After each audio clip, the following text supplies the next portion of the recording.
Welcome to this session of Breathworks. This is the second session, but as far as Saturdays are concerned, this is the first session. So I welcome the old ones, those who had joined last time also, plus those who have come new to this session. You are most welcome. And I am very sure you are going to benefit by these sessions. So for the benefit of the new ones, I would like to repeat it for about 5 minutes. But before that, any questions, any queries which you want me to specifically address, or in case there are any questions from your side based on the last session, you are most welcome. You can put it on the chat or on the WhatsApp group, and I will request my team to see those questions and give it to me if possible. Because it may not be possible for me to open the chat. I would like to focus on the session. Yes.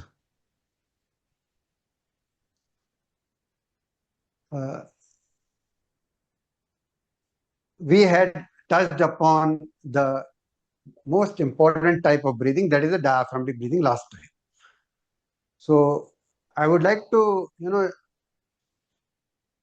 just again, for the benefit of our new viewers, would like to repeat those things. First one is, there are three universal facts. First one is respiratory rate will decide the number of thoughts which are crossing your mind. A lot of papers have been written on this. You can search on the Google, but I am just giving you the main points which you should be aware of. Second is respiratory rate decides your lifespan. If the respiratory rate is on the lower side, your lifespan will be higher side and a healthier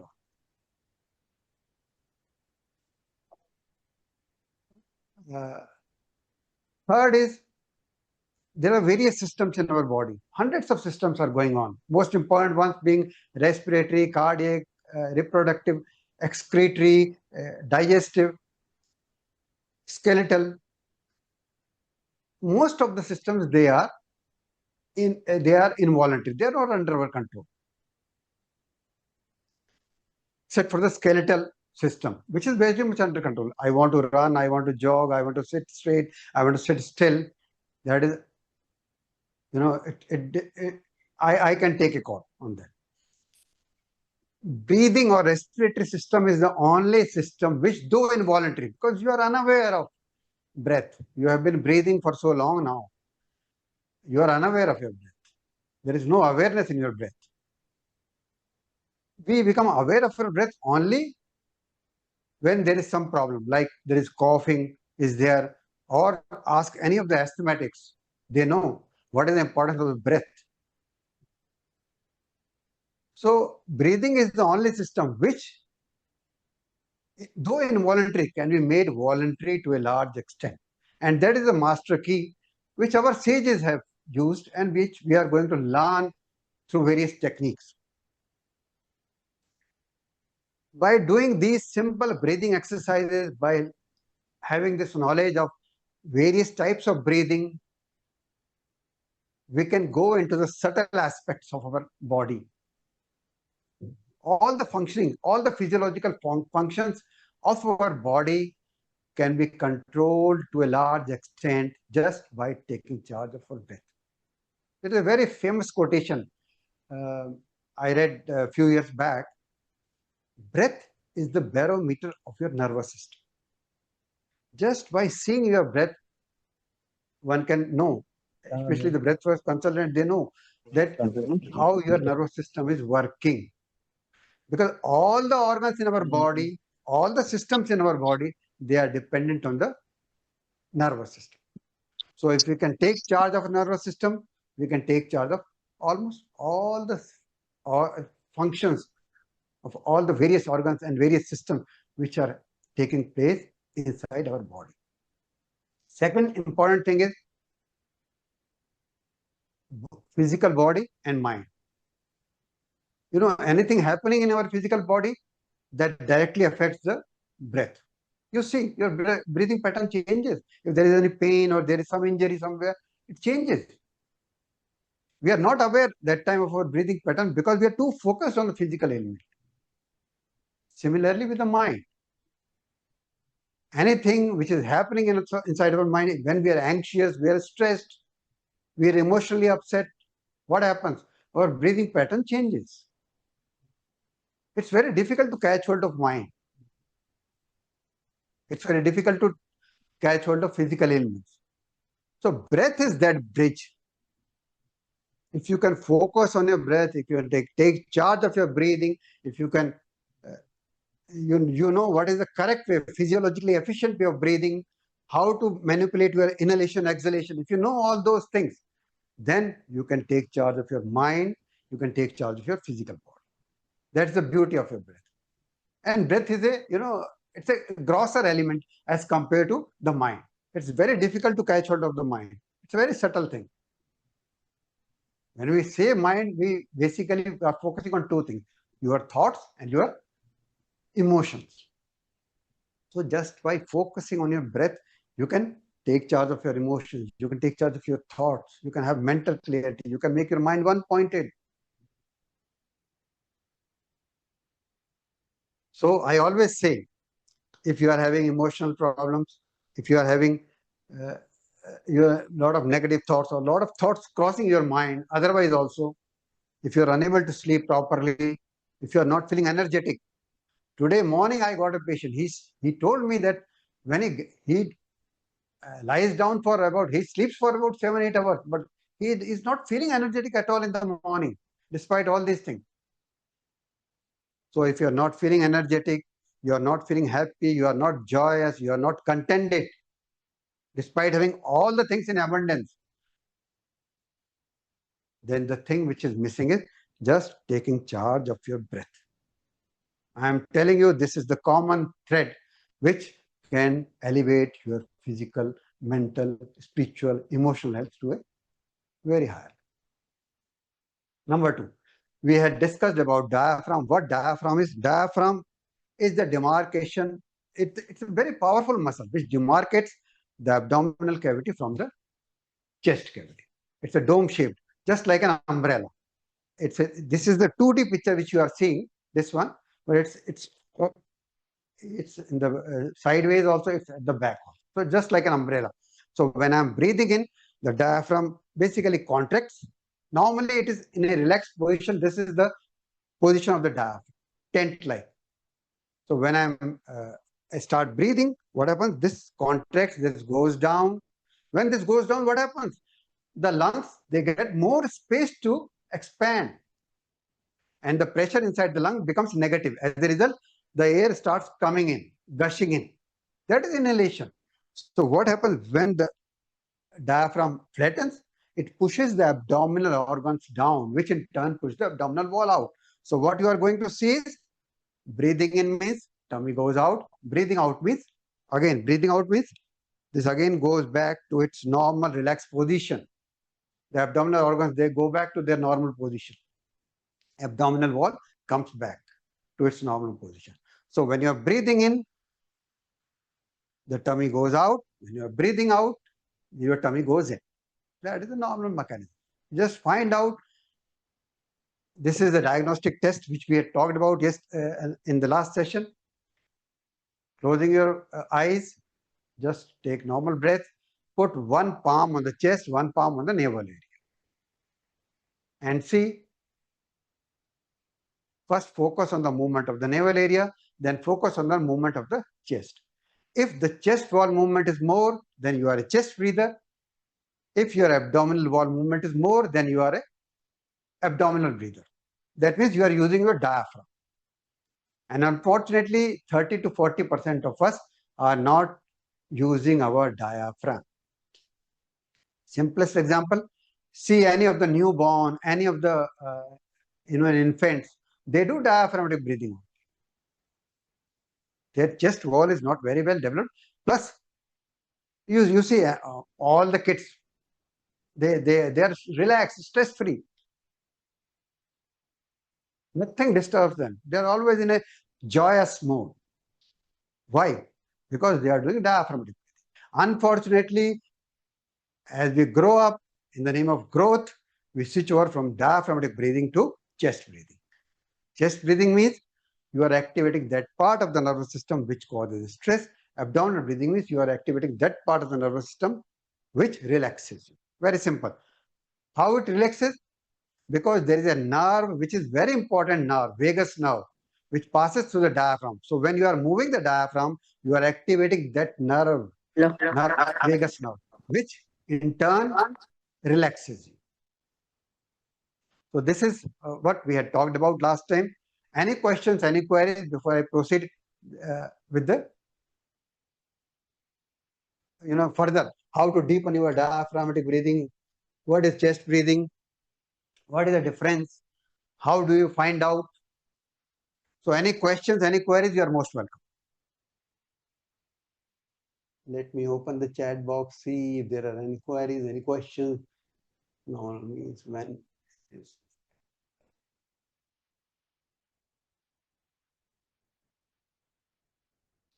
Yes, both inhalation, exhalation, diaphragm is moving. Inhalation, exhalation, inhalation, exhalation. So this is the most important thing. If you are a chest breather, immediately switch over to diaphragmatic breathing. It is said, a lot of papers have been written on this. Diaphragmatic breathing is the best healing mechanism inside our body.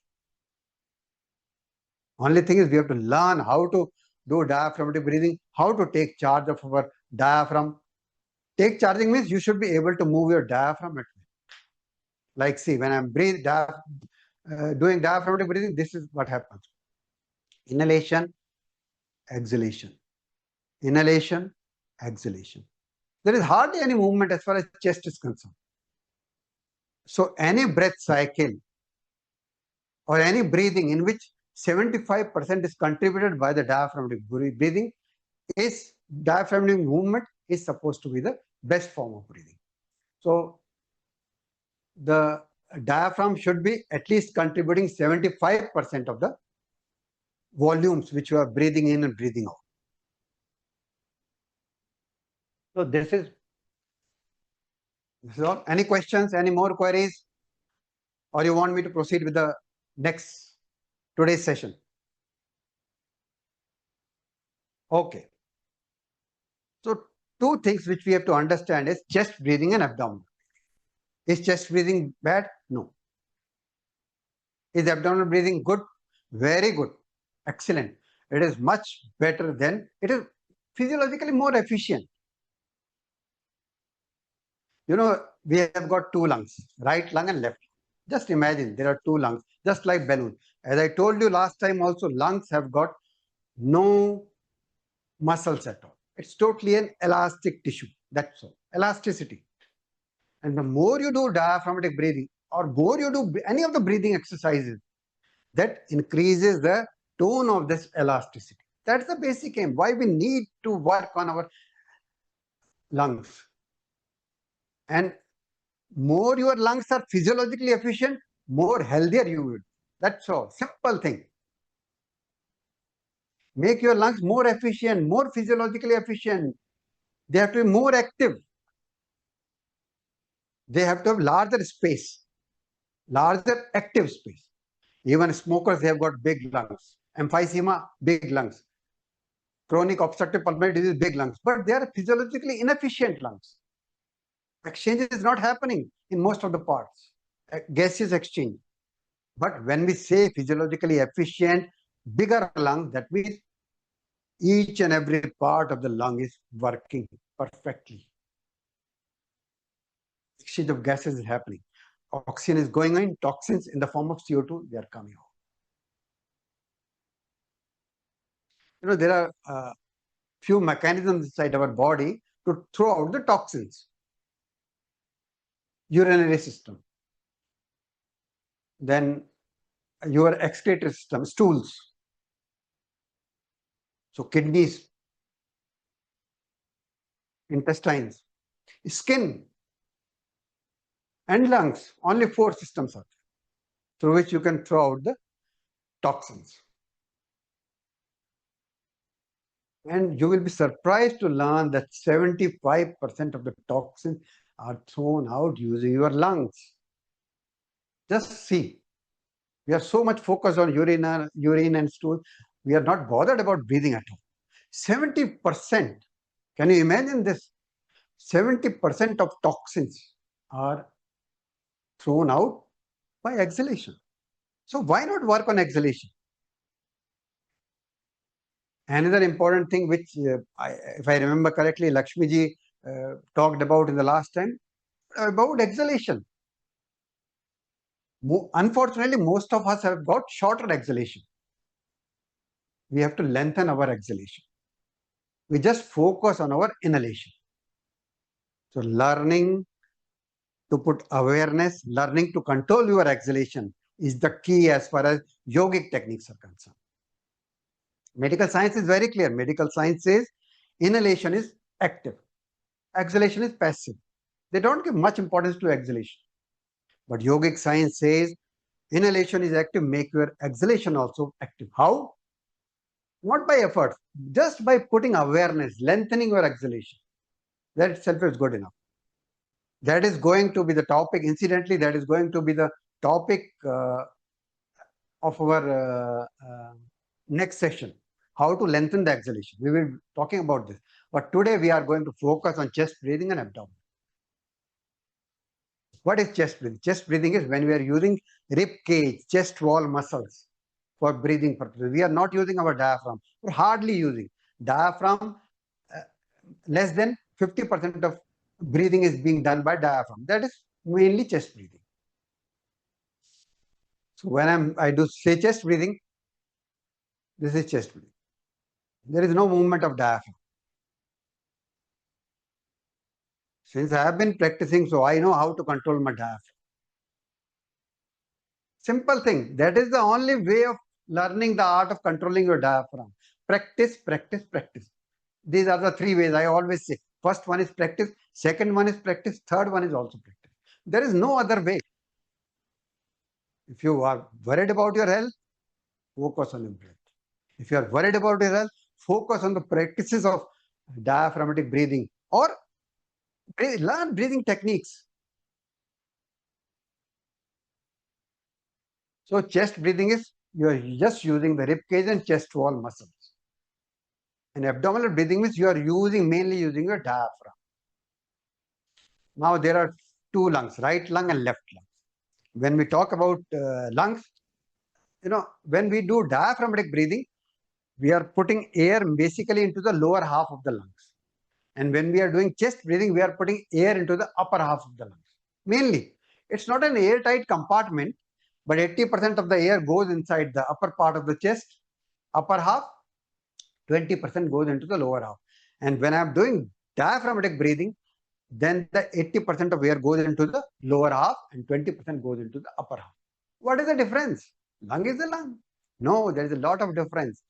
The alveoli where the gases exchange happens, the blood vessels, this lower part is full of those things, alveoli and those blood vessels where exchange happens. And because of the gravity, the upper part and the middle part, they've got very less amount of alveoli and blood vessels. So what is the importance of all this? Importance is if you are doing diaphragmatic breathing, we call it physiologically efficient. That means, let's say my body requires 500 ml of oxygen in a minute. Let's say, still hypothetical question. By breathing diaphragmatically, if I want 500 ml of oxygen, then my diaphragm will be moving 10 times or 12 times maximum. That is good enough for me to get that amount of oxygen. And if I switch over to chest breathing, then chest has to work more. It is physiologically less efficient. The breathing rate automatically goes to 14, 15, 16, 17, 18, 20, 22. And when you are stressed, it increases further. So just see, it is physiologically more efficient. Your respiratory rate goes down when you are doing diaphragmatic breathing. And when you are doing chest breathing, your respiratory rate goes up. And we all know respiratory rate decides our lifespan. Respiratory rate decides our health. Respiratory rate decides the number of thoughts crossing our mind. See, so many benefits we are going to have. So we have to learn this art of decreasing the respiratory rate. How to decrease the respiratory rate? Just by switching from the chest breathing to abdominal breathing. Simple, so simple. Learn to use your diaphragm and become healthy. Once upon a time, I don't remember now, once upon a time, my status used to be in WhatsApp, diaphragmatic breathing is the answer. A lot of people used to question me, what is this? Answer to what? Answer to all your health issues. Yes, I vouch for that. You feel so energetic, you are joyous, you get a good sleep, your eating habits are good, everything. There is a common thread. Emotions are under control, mental clarity. Things around you are never going to change. They will remain like this till you are on this planet Earth. Only thing, how you respond to those things will be decided by you only. You can work on that only. You can work on yourself only. Nothing is under your control. Your parents, your kids, your friends, your family members, your society, nothing. They will keep doing like they have been doing for ages. Don't try to correct them. Next question is, we have been doing chest breathing for so long. Now, if we convert the diaphragmatic breathing, when are we going to see the benefits? For how long it will take for the benefits to occur? I still remember my Gurudev, he always used to say, there is a dark room. Okay. It has been dark for ages. Just light a candle. Immediately. Immediate lightning, immediate benefit. Similarly, with the diaphragmatic breathing, you start doing, immediately you get the benefits. Immediately. Within 24 hours, you are going to WhatsApp me, oh, I am getting benefited. That is the power of diaphragmatic breathing. Diaphragmatic breathing has got various names, as we discussed. Abdominal breathing, belly breathing. Remember two things. When we say belly breathing, abdominal breathing, air doesn't go to the lungs. A lot of people think it goes to the stomach, it goes to the intestine. No. Physically, air cannot go beyond the lungs. Second, the movement of abdominal wall is because of the movement of the diaphragm.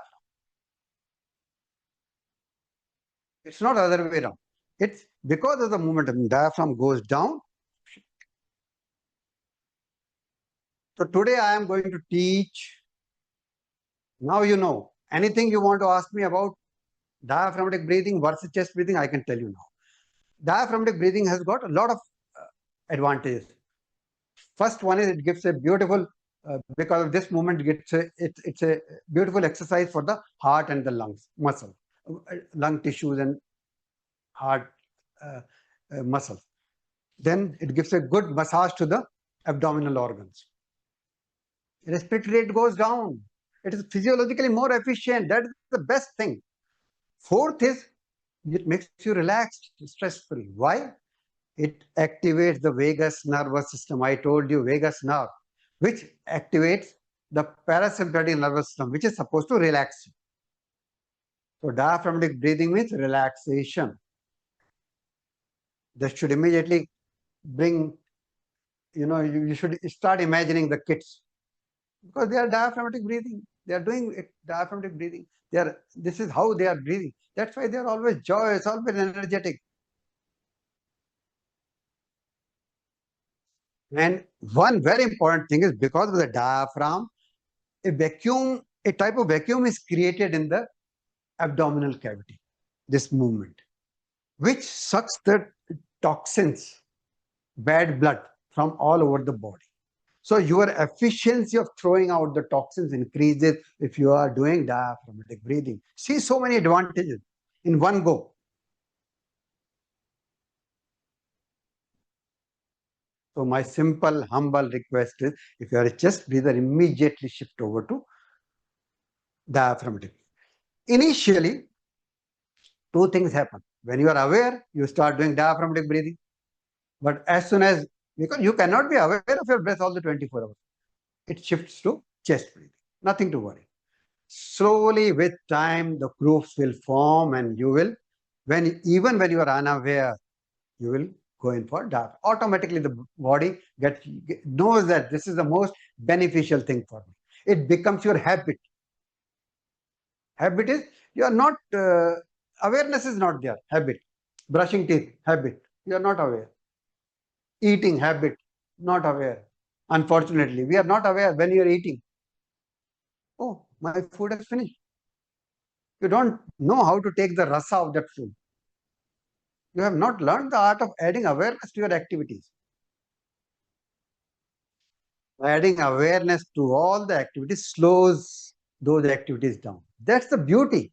Slowing means you are able to enjoy, you are in the present moment. That is what is required. People think slowing means no, we want to do things fast. And unfortunately, the so-called multitasking, which is not at all beneficial, is enemy number one as far as awareness is concerned. Awareness of eating, awareness of breathing, awareness of walking, awareness of enjoying the present moment. No, multitasking. We are expert multitaskers. We'll do 10 things in one go. We'll not enjoy any of the process. Totally mechanical. No, sir, you have to change your patterns. You have to change the way your lifestyle is going on. Add awareness. While eating, add awareness. Chew every bit. Enjoy the rasa. Improve your gut health. Breathing. Enjoy the breath. Breath awareness. Slow down your breathing. Enjoy the long life. Enjoy the health. Be in the present moment. Don't let the future or past disturb you. This is how. So we will talk about diaphragmatic breathing. A lot of lecturing have been done. So let's focus on the diaphragmatic breathing. 3 ways to learn diaphragmatic breathing. 3 postures.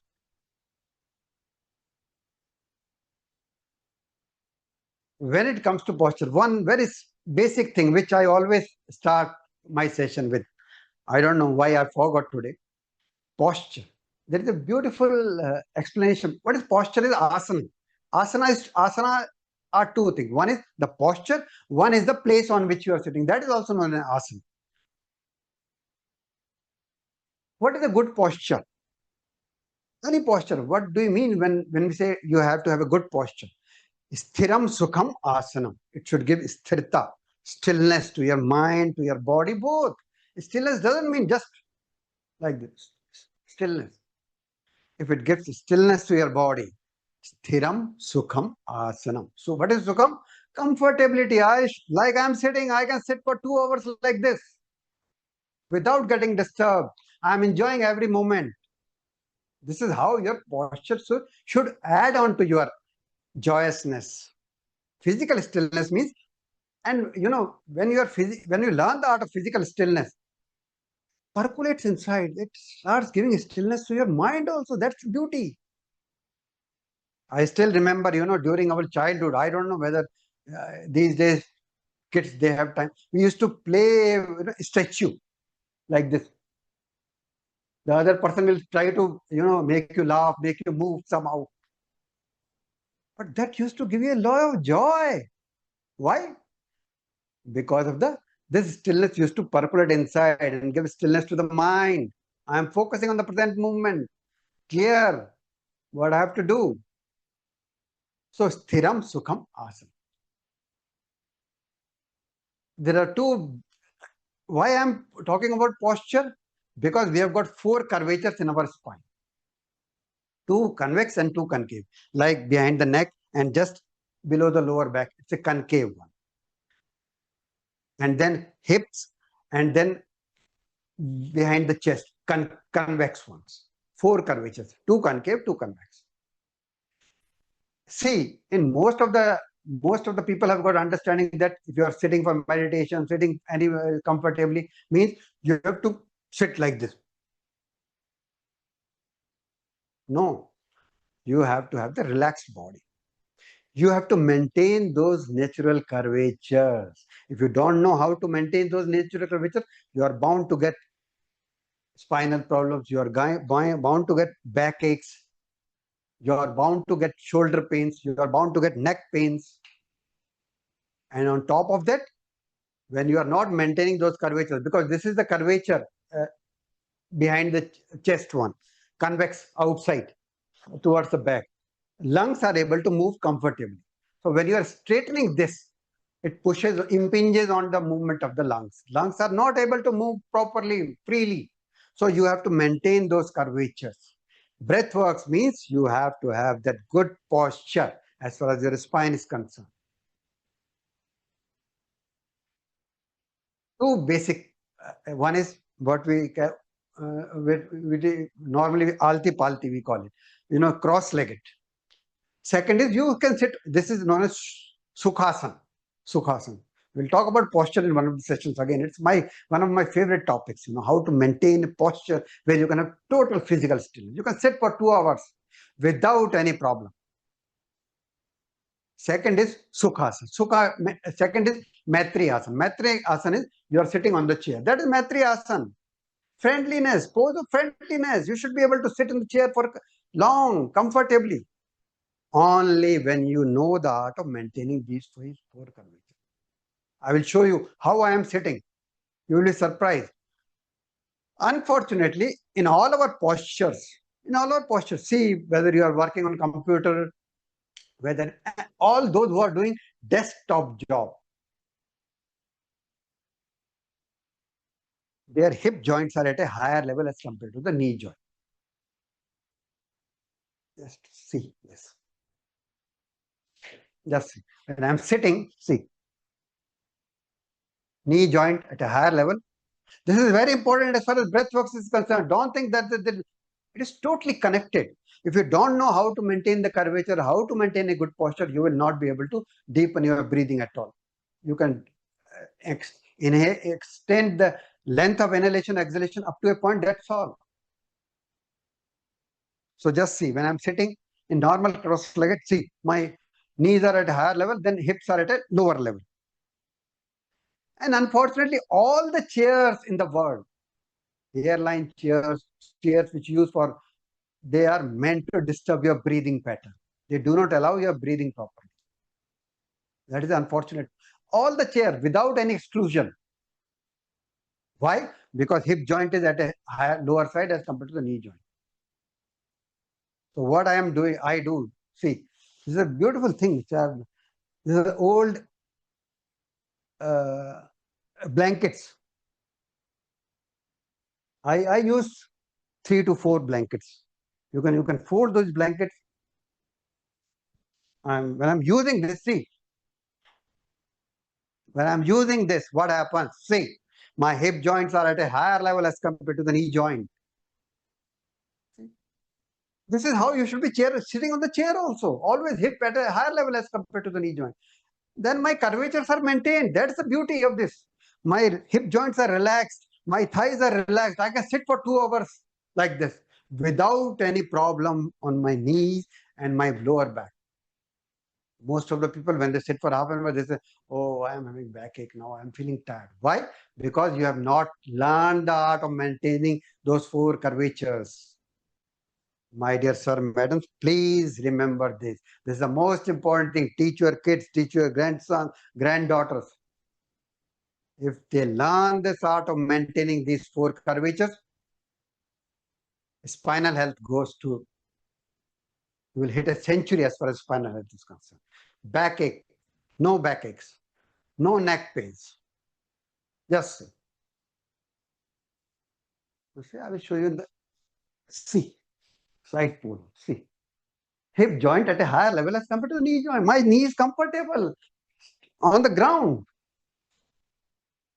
So I do this with the chair also. Don't think that this is not going to look good. No. In the name of sophistication, don't play with your health, especially the spinal health and backaches and cervical pains. Anyway, so this is very important. Whenever you are doing breathwork, you are practicing in upright position, make sure that you are having this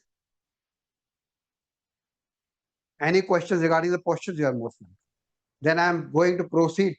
What are the different postures when we can do diaphragmatic breathing? No questions? That's good. Again, repeating, which I repeated last time. No questions mean two things. Either I am too good, I am explaining you each and everything, you are convinced, or you have not understood anything. So you are not asking any questions. Anyway, so diaphragmatic breathing or belly breathing or abdominal breathing can be done in three postures. Simple. One is the upright posture. One is supine. Supine means you are lying on your.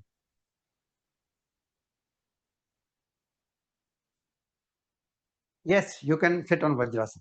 There is no harm in sitting in Vajrasana. Vajrasana is one of the good asanas, especially after the food, because it decreases the blood supply to the lower area. It is more. It gives more blood supply to the digestive system. So digestion is much better.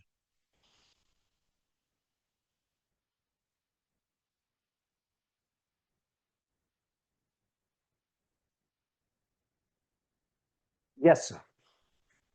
So upright position. Second is supine position. Supine means you are lying on your back. Third is you are lying on your tummy. That is known as prone position.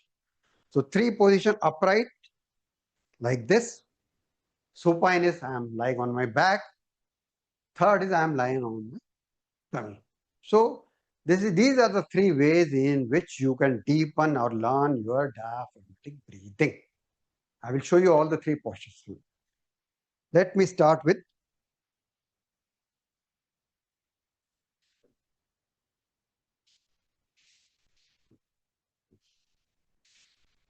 supine position. Supine is I am lying down on the back. It can be, you can straighten your leg if you're comfortable. You can fold your leg, because basically we are going to focus on the breathing, diaphragmatic breathing. So see, when I am breathing in, the tummy goes out. In this case, tummy will go up. See, when I am breathing in, inhalation, exhalation, inhalation, exhalation, inhalation, exhalation, inhalation, tummy goes up, exhalation, tummy goes. In this, you can appreciate only this activity. You cannot appreciate other activities of the side movement or at the back movement, supine position. So this is, you can appreciate. One very good way of uh, deepening your diaphragmatic breathing. I will show you. Very interesting, simple things which you can incorporate into your lifestyle. Just see, this is a tissue box. Just put it on the tummy, and I'm breathing in. See how it goes up slowly when I inhale, how it comes down slowly when I exhale.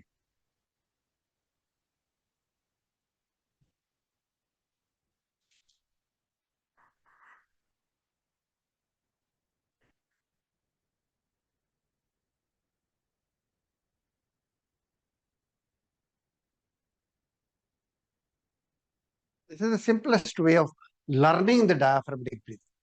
Just focus on this. It should move slowly with inhalation. It should move slowly with exhalation. Move down. Move up, inhalation, move down. This is one simple way. This is supine position.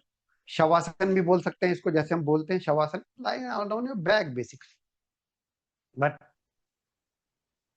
a lot of people who have got knee problem, they can fold their legs easily. There is no problem, because we are focusing not on the asana, we are focusing on breathing.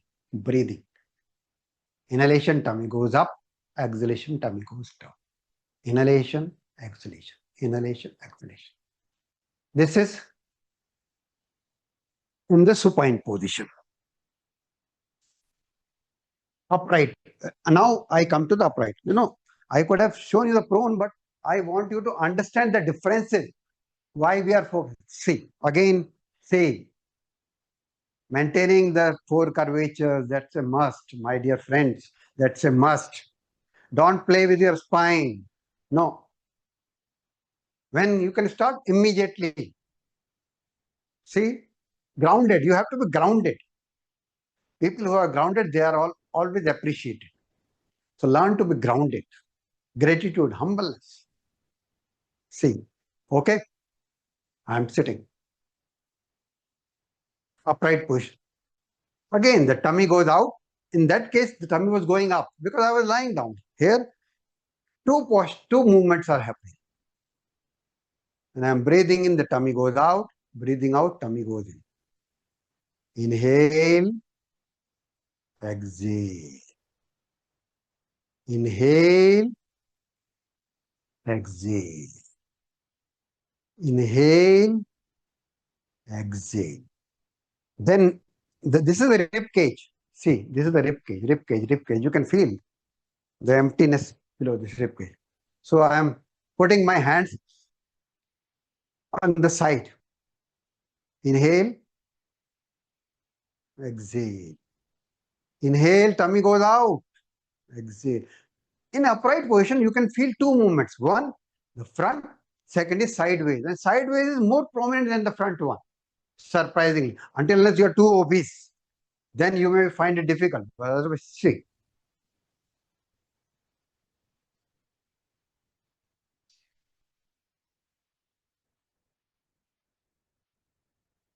Inhalation, exhalation. Inhalation is the best way of learning the diaphragmatic breathing. Beautiful way. See, put your hands here. You do it yourself. Feel. You move out. The palms go away from each other. Palms come inside. Away. Inside. Away. Inside. Away. Inside. So you are feeling two. Learn to appreciate these things. Supine position, only one movement. Up, down. Up. Slowness. Add slowness into these movements. That's the key. Slowness means you are lengthening your inhalation, you are lengthening your exhalation. When we are lengthening, what happens? Your thoughts come down.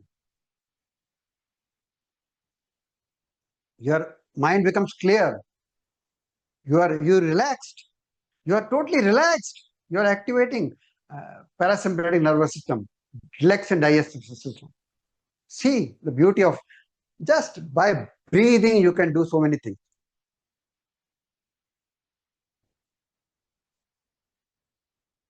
Third is, I will show you the prone position. Prone is you are lying down on your tummy. See, it can be that the classical Makarasana. If you are doing yoga asanas, it can be like this also, because we are focusing on the breathing part. We have to focus on the abdominal cavity. Like this also, I can put my legs like this, I can put my legs like this, I can put my toes inward, outward, wherever you are comfortable. You can put knees, pillows below the knee also if you are comfortable. You can do like this also on the hands. You can, yeah, whatever. Best part of this posture is, see, you can feel three movements. One is sideways, one is back. When you inhale, the back goes up. When you exhale, the back comes down. Sideways also. See.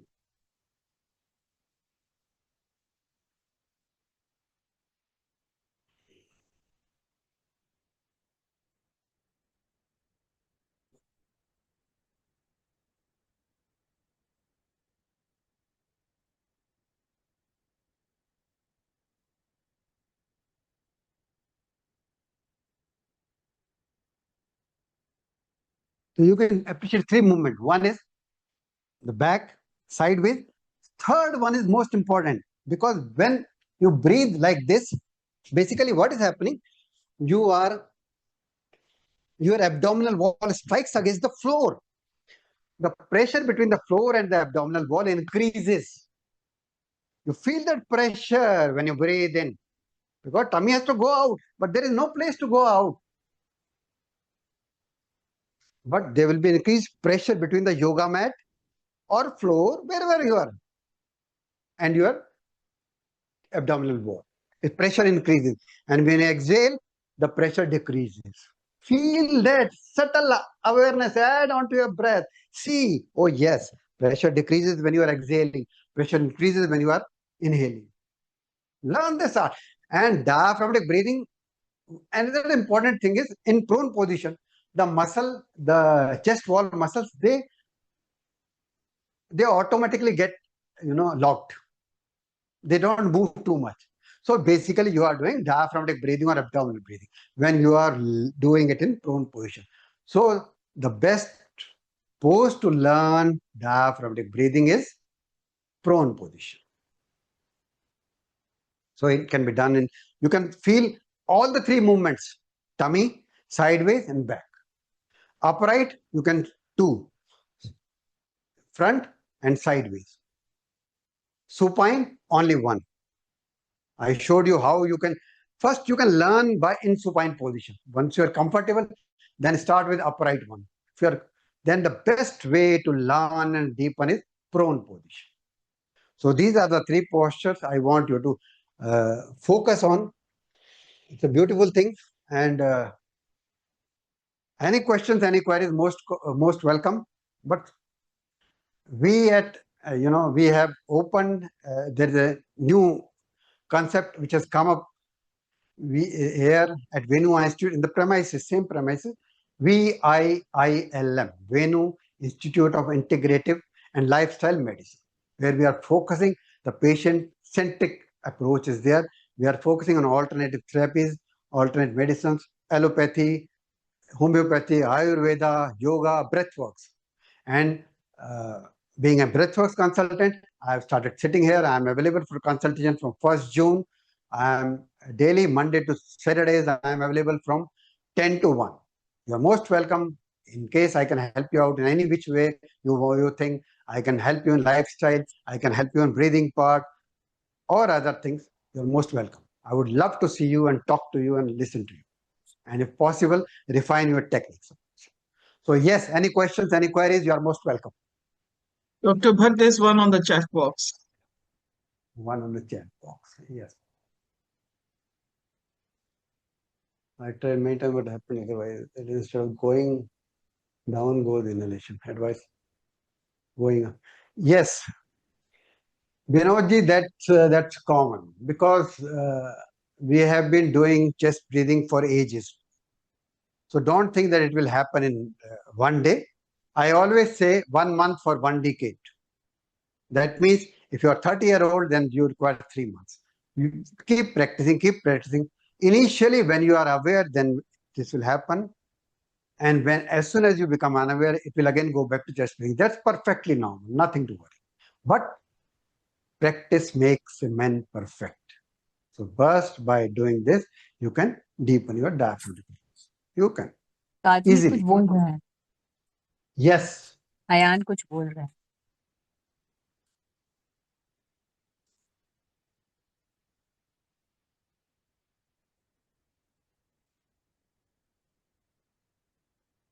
In case you have got any query, any questions, you can WhatsApp in the group. I would love to take those questions before we start next session, next Saturday. So this is going to be a regular session on Saturdays, 11 a.m. onwards. Do talk to your friends, do talk to your family members, let them come and have the benefit of this knowledge. This is one thing which can really change the way you are living. You can take your health, this can take your health to a different level. My humble request, please contact your friends or other groups you just, it's a matter of 45 minutes on Saturday. Saturday is a good day. So thank you very much, friends. Always grateful. Please provide details of the institute. We will on the chat. Yes. And will this recording be provided? Post it. Pardon, madam? The recording will be provided? Yes, it will be provided. All. Thank you so Yes, much. yes. Excellent session. Thank you. Okay, thank you. Grateful. Thank you very much.